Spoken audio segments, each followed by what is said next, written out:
Hey, welcome to another episode of Truth Not Trash with Tim. And we're continuing our special series on the Constitution, episode 14. Pretty exciting day. This is the last episode we're going to do regarding the Constitution specifically, is in reading it and making determinations for ourselves and what we believe it says. So it's not going to be a really long one. There are some things I wanted to read, a video I wanted to show. We're going to look at the 25th and 26th amendments, and then we will be done. But first and foremost, remember, I always got to get my opinion out there. Oh, not today. We're just going to get right into it. But I do want to read a quick excerpt from that book that I tell you guys about. Hang on, I'll show it to you. It's once again, and I'm gonna connect a link to this book. But this is, you can see, I've got pages marked and scribbled on. This is an important book. I'm pretty amazed. This is actually, if I were to buy one history book that would cover such a broad spectrum of subjects from the time people came from Europe to the United States and cover some indigenous people all the way through. I think this thing goes all the way through some Iran stuff. It says Iraq's liberation, swift boats, Katrina, things of that nature. So it goes to pretty recent, 20 years ago or so. And on their website, they've updated a few things. But here, this is important to know. And it's a quick read, and I'll get right to it. So a guy by the name of Gary Willis, a historian, he writes and aptly describes the early revolutionaries' efforts at making new government as inventing America. Pretty interesting, right? Inventing America. Jefferson's declaration literally wiped the slate clean, providing the new nation's leaders with tremendous opportunities to experiment in the creation of the republic. Yet these opportunities were fraught with dangers and uncertainties. The revolutionary Whigs might fail, just as the Roundheads had failed in the English Civil War, and just as the Jacobins in France would soon fail in their own revolution. Instead, these founding brothers succeeded. The story of how they invented America is crucial in understanding the government that has served the United States for more than 200 years, and more broadly, the growth of Republican institutions in Western civilization. John Adams knew the opportunities and perils posed by the separation from England and the formation of a new government, noting that he and his contemporaries had been thrown into existence at a period when the greatest philosophers and lawgivers of antiquity would have wished to live, a period when coincidence and circumstances has afforded the 13 colonies an opportunity of beginning government anew from the foundation. That's important stuff, guys. And if we don't understand why we're here, why our country came about, then how do we plan on keeping it? Continuing on, and this is all part of why we have the Constitution, why we had the Declaration of Independence, and why our country has lasted as long as it has and been as prosperous and inviting and free as it has. And we're striving to be better. We always will. Consequently, Americans, while attaching itself to no specific variant of Christianity, operated on an understanding that the nation would adopt an unofficial generic Christianity that fit hand in glove with republicanism. A guy by the name of Alex de Tocqueville, and I hope I pronounced that right. He was a French writer and philosopher whose Perceptive Democracy in America book provided a virtual roadmap for the future direction of the young nation. Observed that in the United States, the spirit of religion and the spirit of freedom were intimately united, and that they reigned in common over the same country. Americans, he added, viewed religion as indispensable to the maintenance of the Republican institutions because it facilitated free institutions. Certain fundamentals seemed unanimously agreed upon. Posting of the 10 Commandments in public places was appropriate. Prayers in virtually all official and public functions were expected. America was particularly blessed because of her trust in God. Politicians like Washington walked a fine line between maintaining the secularist form and yet supplying the necessary spiritual substance. In part, this explains why so many of the early writings and speeches of the founders were both timeless and uplifting. Their message of spiritual virtue, cloaked in Republican processes of civic duty, reflected a sense of providential mission for the young country. So, yeah, there's a lot to unwrap there. The fact is that we needed God to build this nation.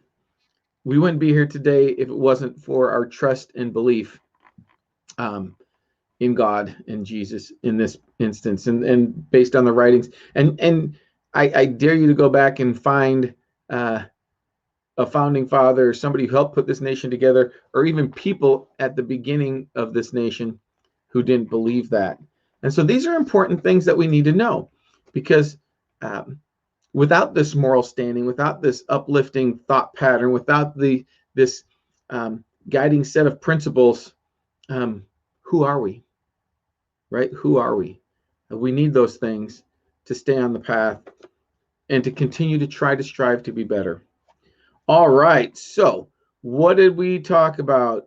We said we're going to say the 25th Amendment. We're going to talk about that, and the 26th Amendment. Let me see here. You get over here and pull up this Constitution for us. That's not the right one. That's the one we're looking for. And we're going to scroll down to the amendments real quick. Let's see. Constitution and Bill of Rights and amendments are a pretty long document, but it's all good stuff. It's stuff that we need to know, stuff that we need to teach our children, because the schools aren't doing it. The schools are not teaching our children. We're actually in a fight here in the county that I live in with the different school districts who are trying to push all these modern, crazy Marxist beliefs from BLM and Antifa and things of other nature on our children. And so we're going to replace the school boards. How about that? And we're not going to let the state and the federal government come in and make us abide by unconstitutional, unethical, un-American garbage. We're gonna resist that. Okay, 25th Amendment. So you've heard a lot about the 25th Amendment. It is the amendment that talks about what do we do if a president is incapable, killed, hurt, unwilling, retiring, whatever. If the president can't do the job for some reason, what do we do? How does this work? And this is the 25th Amendment. So we don't need extra congressional BS, Nancy Pelosi, to figure this out. It's already in the Constitution. It already says what we need to know. So 25th Amendment, we're going to read the different sections. So the first one, I have a note here. It says loss of president. Section 1, in case of the removal of the president from office or his death or resignation, the vice president shall become president. Okay, pretty self-explanatory. Don't have to deal with that a lot. Section 2, I have a note saying nominating a new vice president. Whenever there is a vacancy in the office of vice president, the president shall nominate a vice president who shall take office upon confirmation by a majority vote of both houses of Congress. So we don't vote on a new vice president if something were to happen to the VP. The Congress would vote that person in. Section 3, I said president unable to perform. Whenever the president transmits to the president, let me start over. Whenever the president transmits to the president pro tempore of the Senate and the Speaker of the House of Representatives his written declaration that he is unable to discharge the powers and duties of his office, and until he transmits to them a written declaration to the contrary, such powers and duties shall be discharged by the vice president as acting president. A couple examples. When Reagan got shot, he signed over, that's not what we're trying to do. He signed over his duties to the vice president. Bush did the same thing. Bush needed to have some time off for medical procedures. Wasn't sure what was going to happen there. So he signed his duties off to the vice president. But as soon as he was able to recover these duties back, he took them back. All right, Section 4. If president is deemed unable by an authorized group. Whenever the vice president and a majority of either the principal officers, Yeah, I did. Okay. Whenever the vice president and a majority of either the principal officers of the executive departments or of such other body as Congress may uh, by law provide transmit to the president pro tem of the state senate and the speaker of the house of representatives their written declaration that the president is unable to discharge the powers and duties of his office, the vice president shall immediately assume the powers and duties of the office as acting president. That's the first paragraph.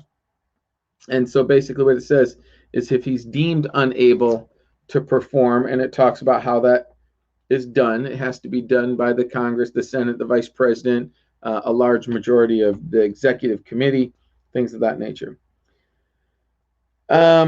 And thereafter, when the President transmits to the President pro temp of the Senate and the Speaker of the House of Representatives his written declaration that no inability exists, so the President's saying, hey, there's no inability here, I'm good to go, he shall resume the powers and duties of his office unless the VP, Vice President, and a majority of either the principal officers of the executive department of or of such other body as Congress may by law provide transmit within 4 days to the President pro temp of the Senate and the Speaker of the House of Representatives their written declaration that this is really wordy, that the President is unable to discharge the powers and duties of his office. Thereupon Congress shall decide the issue, assembling within 48 hours for that purpose, if not in session. If the Congress within 21 days, if not in session, the Congress within 21 days after receipt of the letter, written declaration, or if Congress is not in session, within 21 days after Congress is required to assemble, determines by 2/3 votes of both House that the President is unable to discharge the powers and duties of his office. The Vice President shall continue to discharge the same as acting President. Otherwise, the President shall resume the powers and duties of his office. So basically what that's saying is that the Congress can say that the President isn't able to perform his duties, and or somebody can, these groups, and assign those duties to the Vice President. Then the President will argue that point and say, hey, wait a minute, I can do these duties. And then it has to be voted on, debated, and made sure that everybody understands what's going on at that point in time. All right, so let's go to something that I would like to insert in here. Kind of give you, this guy uses stick figures, it's pretty cool. But kind of give you an idea of how this all works. Here we go.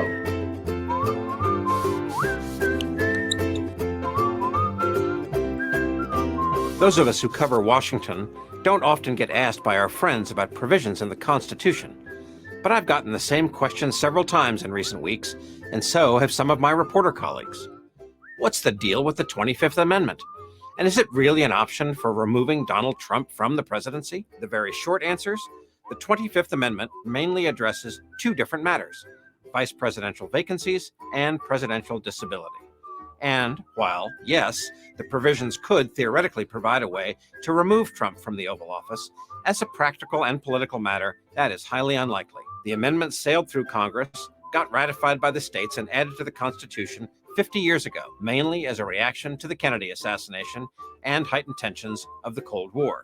The new president, Lyndon Johnson, had a history of heart trouble, and the next two people in line, Speaker John McCormick and Senate President pro tem Carl Hayden, were both ailing and a combined 157 years old. The first provision set a method for filling a vice presidential opening, even though the job had been open 16 times after vice presidents died, resigned, or ascended to the presidency. The president nominates someone who takes office upon confirmation by both the Senate and the House. That's how Gerald Ford became vice president when Spiro Agnew resigned after a criminal conviction in 1973, and then how Nelson Rockefeller got the job when Richard Nixon resigned the next year and Ford became president. It's a pretty simple process, actually, but not so for the other parts of the 25th Amendment, about what happens when the president is unable to discharge his powers and duties. It isn't a theoretical problem. James Garfield lay dying for 80 days after being shot in 1881. Woodrow Wilson was incapacitated by strokes with 17 months left in his term. and Dwight Eisenhower had a heart attack and a stroke in the 1950s. In these and other cases, power was never transferred because none of the vice presidents wanted to seem like usurpers. Now the Constitution has two procedures for transferring authority. In the first, the president voluntarily but temporarily transfers his powers and duties to the VP, then reclaims them. Ronald Reagan and George W. Bush both did this before anesthesia for medical procedures, which leads to the final provision of the 25th Amendment, the one that's getting some added attention these days from President Trump's most vigorous critics. It's about what happens when a president is unable to fulfill his constitutional role, but cannot make the decision to step aside, probably because of a severe physical disability, or else refuses to yield power, probably because of significant mental health problems. In that case, the vice president becomes acting president when he decides the time is appropriate, and also gets agreement from either a majority of the cabinet or some other special panel that Congress could create to take that decision-making away from those top administration officials. If and when the president pronounces himself ready to get back to work, that deciding group has 4 days to disagree and stop him. And if that happens, then Congress gets the final word. It gets 3 weeks to decide, but it takes 2/3 majorities in both the House and the Senate to countermand the president's judgment. For all those elaborate and precise mechanics, though, the 25th Amendment provides no definition or other guidance about what the words unable, inability, or disability mean in this context. The congressional authors decided to leave the language deliberately vague. Some were concerned a precise definition might be made obsolete by changes in the world of medicine. Others wanted to make sure that the elected officials, given the decision-making powers, had wide latitude to make what is ultimately a political and not a medical decision. Still, the debate on the Hill in the 1960s made clear that Congress didn't want those words turned into synonyms for incompetence, laziness, unpopularity, or impeachable conduct. They talked about invoking those involuntary removal mechanics only when a president was clearly and unequivocally incapacitated. That's one reason no one should expect these powers to get used, especially for the first time, in a way that could be portrayed by history as a constitutional crisis culminating in a coup.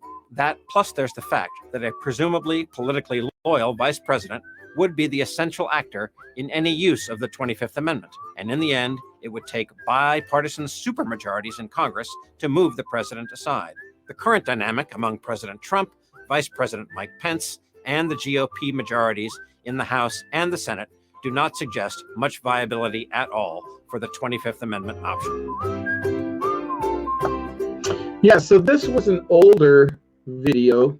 Obviously, it was made during Trump's first term. And let me get back to my my other video here of me. But obviously, this was he talked a little bit about Trump, and he had Paul Ryan. You can't say it. However, but you know it's just true. the description, and I don't know why this is still playing. Good evening, everybody. That off real quick.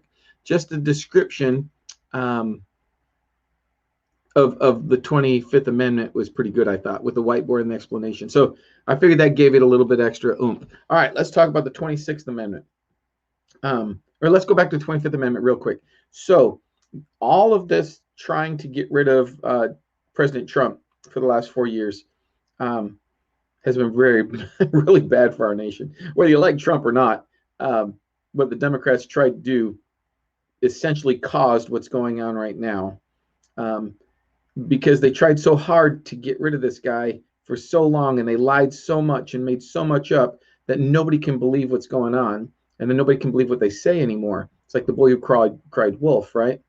And so that's the problem we're going to run into. So now moving into the future, every single president that gets elected from now on, especially Republican presidents, are going to suffer like Trump did, because the Democrats are so ruthless and cannot accept anything other than their own little group thing. So the 25th Amendment's there. That's what we need to depend on. We can't depend on all this. We can't accept all this garbage from the media. We have to depend on the Constitution. All right, 26th Amendment. Basically gave 18-year-olds the right to vote. We'll spend a second on that. The right of citizens of the United States who are 18 years of age or older to vote shall not be denied or abridged by the United States or by any state on account of age. So that's important. So 18-year-olds, if they can go fight a war, they should be able to vote. I also believe that if an 18-year-old can go fight a war, they should be able to own a rifle, a gun. They should be able to have a beer. This is ridiculous that we can send them off to go fight our wars, but they can't live as free adults in our nation and enjoy all the benefits and freedoms that we have as 21-year-olds and older. It's kind of crazy. And so this brings me to the next point. So now they're trying to push for 16-year-olds to vote. The Democrats are, that is. So do you really, really, really think that during some of the most influential years of a child's life, that they should be voting for who is going to be president and in the Congress and in the Senate and governors and sheriffs and things of that nature? In most cases, especially in today's education system, they don't even know what most of that stuff is, other than what they see on the media. So I think that's a bad idea. Okay, 27th Amendment, and then we'll be done. No law varying the compensation for the service of the senators and representatives shall take effect until election of representatives shall have intervened. So even if they vote themselves, this is one of the reasons why we have career politicians, right? So even if they vote themselves a raise, they don't get it until the next section, till they get elected again. And so they vote themselves a raise. Then they go out and lie to you about how many great things they're going to do and how much free stuff they're going to give us as a society to try to win all those votes. They get their raise and then forget everything they told us. I mean, politicians, career politicians have to go. And that's why I like what's going on with the new Republican Party, the way that we're trying to push term limits, the way that we're trying to encourage our return back to constitutionality of our nation. So that's it. That's the Constitution in a nutshell. Not much of a nutshell, right? It went on for quite some time. But I want you to hear this last little bit. And then I'm going to sign off. And then starting next week, we're just going to do commentary in modern news. And we'll revisit things like the Declaration of Independence and things of that nature. But given that the people retained all powers but those most necessary to the functioning of the republic, what powers did the government absolutely need? That's a good question. Thus, from the moment the ink dried on the Constitution, an important development had taken place in American government, whereby the debate increasingly focused on the size of government rather than its virtue. Now, isn't that what the modern argument is? Isn't that truly what the modern argument is? So it seems like the government has their hands in everything today. From the tags on your mattress to the business licenses and the certifications you have to be a janitor in a building, for God's sakes, in some cases.